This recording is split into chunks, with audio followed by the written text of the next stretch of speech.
4월 11일 토요일 정례 브리핑을 시작하겠습니다. 오늘 0시 기준 코로나19로 치료받고 있는 환자는 3,026명이며 7,243명이 완치되어 격리 해제되었고 211명이 사망하였습니다. 어제 신규 확진자는 30명이며 격리 해제는 126명입니다. 안타깝게도 세 분이 돌아가셨습니다. 고인들의 명복을 빕니다. 신규 확진자 30명 가운데 18건은 국내에서 확진된 사례이며 해외 유입 신규 사례는 총 12건으로 검역 단계에서 확진된 사례가 6건, 지역사회 확진 사례가 6건입니다. 10명이 우리 국민이고 2명은 외국인입니다. 오늘 국무총리 주재로 열린 중대본 회의에서는 자가격리 이탈자 관리 강화 방안, 해외 입국자 현황 등을 보고받고 논의하였습니다. 정세균 총리께서는 어제 대구에 신규 확진자가 없었던 사실에 대해 현장의 의료진과 자원봉사자, 대구시 공무원들께 감사드리며 무엇보다 높은 시민의식으로 의연하게 대처해 주신 대구 시민들께 깊은 감사를 표하셨습니다. 온라인 개학과 원격 수업 이틀째를 맞아 만족도가 높은 원격 수업 모범 사례를 발굴하여 벤치마킹할 수 있도록 당부하였으며 자가격리자 중 지침을 위반한 자에 대해 전자손목밴드를 착용하게 하는 조치를 도입함과 동시에 현재의 자가격리자 관리 체계도 강화하여 국민들의 불안감을 해소할 수 있도록 당부하였습니다. 오늘 신규 확진 환자 수는 30명으로 어제 27명과 비슷한 수준을 유지하였고 서울과 경기, 대구와 경북 등을 제외한 12개 시도에서는 신규 확진자가 발생하지 않았습니다. 지난주와 비교하였을 때 신규 확진 환자 수는 약 40% 수준으로 감소하였으며 이는 지난 약 3주간 강화된 사회적 거리두기를 통해 우리 모두가 함께 일궈낸 성과입니다. 불편을 감수하시고 사회적 거리두기에 적극적으로 참여해 주신 모든 국민 여러분들께 진심으로 감사드립니다. 다만 최근 신규 확진 환자 규모의 감소에 일희일비하거나 긴장을 늦추어서는 안 될 것입니다. 세계적으로 빠르게 증가하는 확진 환자 수와 사망자 수, 중심 집단의 영향으로 우리나라에서도 급격하게 증가했던 시기와 비교하였을 때 희망적인 사항이긴 하지만 국내 첫 코로나19 환자 발생 이후 6월 18일 31번째 환자가 발생하기까지 거의 한 달이 걸렸음을 기억한다면 어제 하루 발생한 30명의 의미가 다르게 느껴질 수 있으실 것입니다. 최근에도 감염 경로를 알 수 없는 방역망 밖에서의 확진 환자가 발생하고 있으며 아직 3,000명이 넘는 확진 환자들이 병원과 생활치료센터에서 치료를 받고 있고 사망자도 계속 발생하여 치명률이 2%를 넘은 상황입니다. 특히 수도권을 중심으로 꾸준히 환자가 발생하고 있다는 사실은 인구 밀집의 지역사회와 집단시설을 중심으로 다수의 감염이 언제든지 발생할 가능성이 있음을 의미합니다. 오늘 말씀드린 신규 확진 환자 수는 약 2주 전 사회적 거리두기의 성과이나 오늘 사회적 거리두기의 결과는 2주 이상 지나야 확인할 수 있을 것입니다. 확진 환자 추이가 다시 증가하는 일이 없도록 모두 함께 힘을 보태야 할 때입니다. 이번 주말 밀폐된 장소에서 인파가 몰리지 않도록 각별히 주의해 주시기 바라며 특히 꽃구경 명소, 선거 유세 장소, 부활절 종교 행사 등이 대규모 집단 감염으로 이어지지 않도록 사회적 거리두기에 적극 동참해 주실 것을 강조드립니다.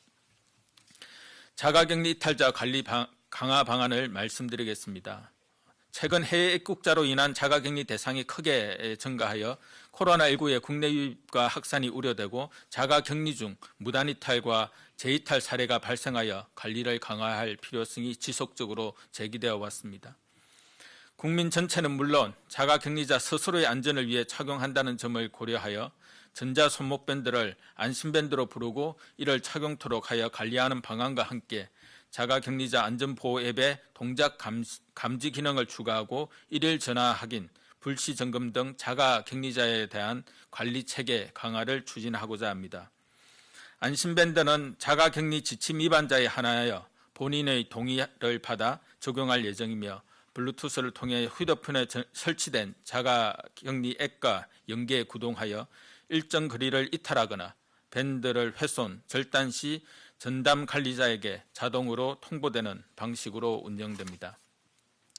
한편 현재 운영 중인 자가격리자 안전보호 앱에는 동작 감지 기능을 추가할 예정으로 일정 시간 동안 휴대폰에 동작이 감지되지 않는 경우 위치 확인을 요청하고 무응답 시 전담 관리자에게 통보되어 전화 확인을 실시하며 전화 확인 불응 시 담당 공무원과 경찰이 현장을 출동하는 등 자가격리 관리를 강화하겠습니다.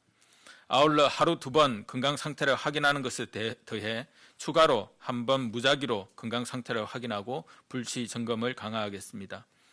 자가격리 지침 위반이 적발되었을 경우 즉시 고발하고 손해배상 및 구상권 청구 등 무관용 조치를 철저히 이행하도록 하겠습니다. 안심밴드 제작, 자가격리앱 기능 보완, 현장 조치 지침 마련 등 2주 정도의 준비 기간을 거쳐 시행할 예정입니다. 해외 입국자 현황과 임시 생활시설의 준비 사항에 대해 말씀드리겠습니다. 현재 일평균 단기 체류자는 전체 외국인 입국자의 약 20% 수준으로 나타나고 있습니다.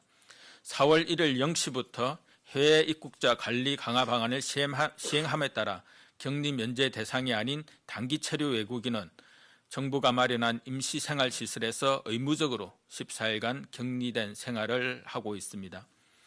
임시생활시설은 총 10개소에 1,665실이 준비되어 1,360명이 입소하였으며 향후 추가로 2개소를 순차적으로 개소할 예정입니다. 4월 13일 이후에는 단기 체류 목적으로 입국하는 외국인 수가 상당수 감소할 것으로 예상되며 앞으로도 정부는 입국 추이를 지속적으로 모니터링하면서 필요한 시설을 확보하여 국내 유입을 철저하게 차단하겠습니다. 코로나19 대응을 위한 건강보험 지원 강화에 대해 설명드리겠습니다.